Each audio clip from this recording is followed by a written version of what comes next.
This video is sponsored by invideo AI. This is a rope made of about 500 blocks of C4 explosives. And if you nicely fold it inside a container and attach it to a rocket, it can be thrown from a distance toward the target. The US Army uses it to clear landmines, to allow infantry and their vehicles to get through. The Marine Corps uses it when they need to clear a beach before their vehicles and personnel can come ashore. And they call it MICLIC. There is also a mini version of MICLIC, which fits neatly inside a suitcase and is used against smaller obstacles. I think MINILIC would have been a great name for it. But why there is one person who gets really nervous when a MICLIC doesn't detonate? Why some soldiers eat C4 explosives even though it can get them sick? How MICLICs can be used in an offensive role? And why MINILIC detonates not once, but twice? It's not what you think. This zombie apocalypse-looking vehicle is the M1150 ABV or Assault Breacher vehicle. ABV is what happens when you take an M1 Abrams tank, attach more armor to it, throw on a giant bulldozer plow on the front, and most importantly, replace the gun with two mine-clearing line charges, also known as MICLICs. The personnel inside the ABV use a monitor to align themselves with the obstacle, adjust the rail between 43 and 47 degrees, and then fire the rocket. Once they get the command, the line charge is detonated. Fire in the hole. And if everything goes well, there is a celebration. Good job, Brad. But the hottest sausage in the US military has 2 points of failure. The first point of failure is the Mk-22 Mod 4 rocket. The rocket has two conical nozzles on its head, which spin the rocket as it moves forward in order to ensure the flight path is as straight as possible. The reason the rocket wobbles is the 1,750 pounds of C4 explosives that constantly pull on its end. But if the rocket malfunctions, an EOD team would transport it off-site. One end of the rocket is opened up so that the internal components can be carefully unassembled. The parts are then either inspected to determine the root cause of the failure or transported to a detonation range for disposal. But what's even worse is when MICLICs don't detonate. A MICLIC misfire is when the rocket flies fine and the line charge extends on the ground, but upon triggering the C4, it fails to detonate.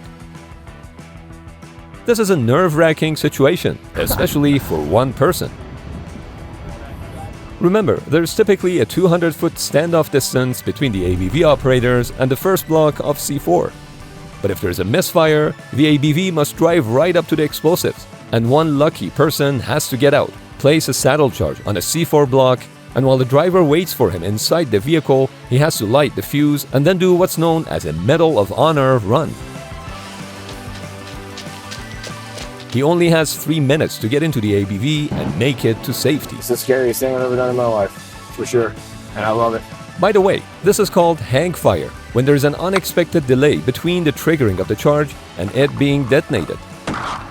The same thing can happen with a MICLIC, which is why, in case of a misfire, the protocol is to wait 30 minutes before approaching for a manual detonation. Now, I don't know if there is any protocol about not biting on C4 blocks, because some soldiers do it for initiation rituals, and it's also informal army knowledge that ingesting small amounts of C4 are known to produce a sort of high.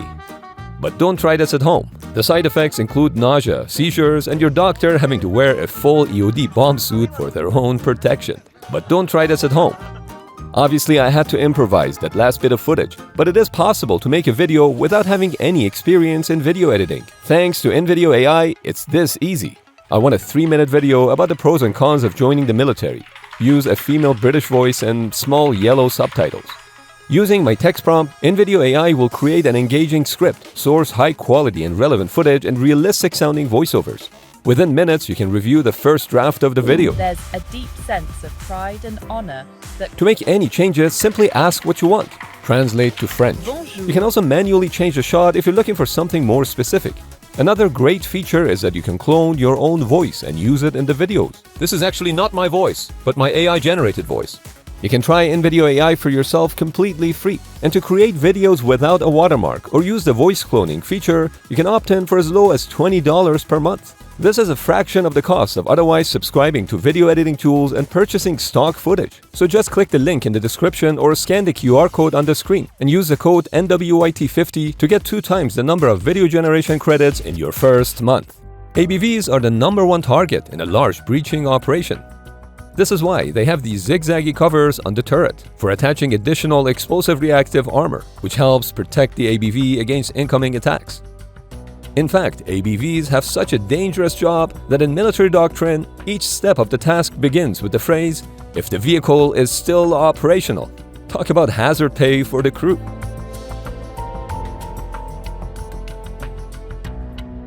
But not all MICLICs are in the back of a massive armored vehicle. You're just as likely to find them in the back of a trailer. This trailer, to be exact, the M200A1, which is especially designed for carrying line charges. These can be towed by pretty much anything, from armored vehicles to strikers or any truck you happen to have lying around. These work similarly to the ABV setup, with the line charge tightly coiled in the bed of the trailer. And the tube you see being installed is the rocket itself, and the entire thing is fired out at once. Of course, someone could drop an explosive on top of the line charge to destroy it, which is why the trailer is always covered when not in use. The same thing is true for the ABV, which has a protective mechanism. The standard line charge is 350 feet long, but it is possible to adjust the length by cutting it. This is useful when you want to blow up a smaller area or to reduce the power of the blast, in case you need to be closer to the target. By the way, the reason this MICLIC is so dirty is because it's been used numerous times. The rocket shoots out, but the charges don't detonate. Instead of C4, they're filled with an inert material that weighs the same, so the line charge behaves realistically during practice, and they can be packed up for future training. But maybe you don't have a vehicle at all, or only need to clear an even smaller path for dismounted troops. Enter MINILIC, formerly known as APOBS, or Anti-Personnel Obstacle Breaching System. This backpack version of the MICLIC is designed specifically for combat engineers, supporting light infantry to clear obstacles like concertina wire and anti-personnel mines. APOBS has 3 parts: the front pack, the rear pack, and the rocket. To use APOBS, the 2-man crew set up about 115 feet from the obstacle they're trying to clear, with one prepping the line charge itself and the other installing the rocket. A well-trained team can do this step in under 2 minutes. All that remains is to pull the trigger and run to safety.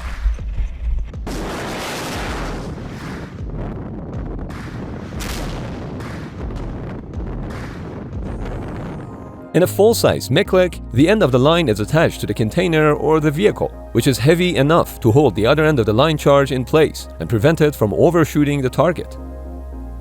But with MINILIC, the suitcases are not heavy enough to keep the other end of the line in place, and can in fact be easily shot forward. That's why a drogue chute is employed to slow it down. About 20 seconds later, the C4 from the first pack detonates, followed by the second pack. The punch marks from the C4 are visible on the ground. I should note that since APOBs are fairly small, their trajectory can be affected by moderate crosswinds.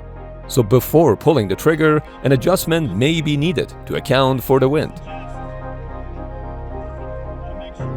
APOBs were first adopted in 2002 by the United States Army and Marine Corps.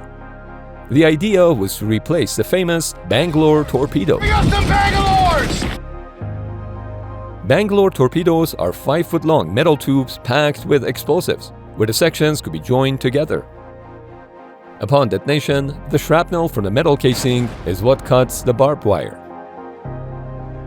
Bangalore torpedoes require soldiers or marines to run right up to the obstacle to emplace it, which is not ideal. APOBs solved that problem, and is also lighter than the Bangalore.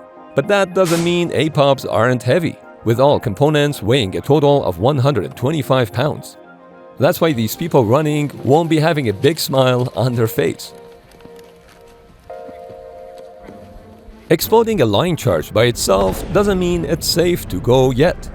Whether an obstacle is cleared with a full ABV or a backpack APOBS, combat engineers must still perform what's called proofing the lane. This is when combat engineers ensure that all mines and obstacles were successfully destroyed or at least destroyed enough to allow friendly troops to pass through. High-vis stakes are placed in the ground and serve as a reminder that the only thing between you and a minefield ready to turn you into a cloud of pink mist is a thin piece of orange fabric.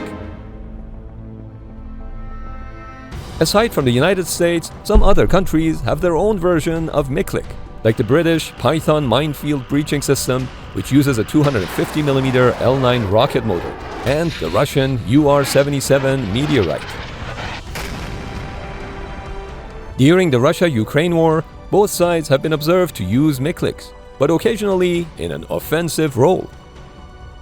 Instead of clearing minefields, the line charge was shot over large buildings. This also shows how accurately MICLICs can target obstacles. The result was, of course, devastating for the buildings. But the MICLIC-style systems aren't perfect. For one, things like strong winds, vegetation, or uneven terrain will cause the long strands to not lie flat on the ground, meaning that they won't go as far or blow up exactly where you want them to. Even things like the ground being a bit wet can disrupt its working, because the water in the ground is able to help absorb the blast, rather than transfer the energy to a buried mine. MICLIC uses what's called sympathetic detonations to set off the explosives inside mines. But even in ideal scenarios, they only have about a 90% success rate. This means either a second shot of line charge will have to be used to get the stranglers, or EOD crews have to go in and manually remove them. Another problem is that because line charges are a pretty old design at this point, they were made to take out older style fuse mines. Newer mines like the Italian VS 1.6 are made with built-in overpressure resistance, which means trying to blow them up would be incredibly difficult. So let's hope the US never has to invade Italy again. Other tactics, like burying mines deeper into the ground, can be enough to defeat a MICLIC or require a second shot to be used. Most Russian mines can be buried well over a foot into the ground. Line charges are usually only effective up to 9 to 12 inches.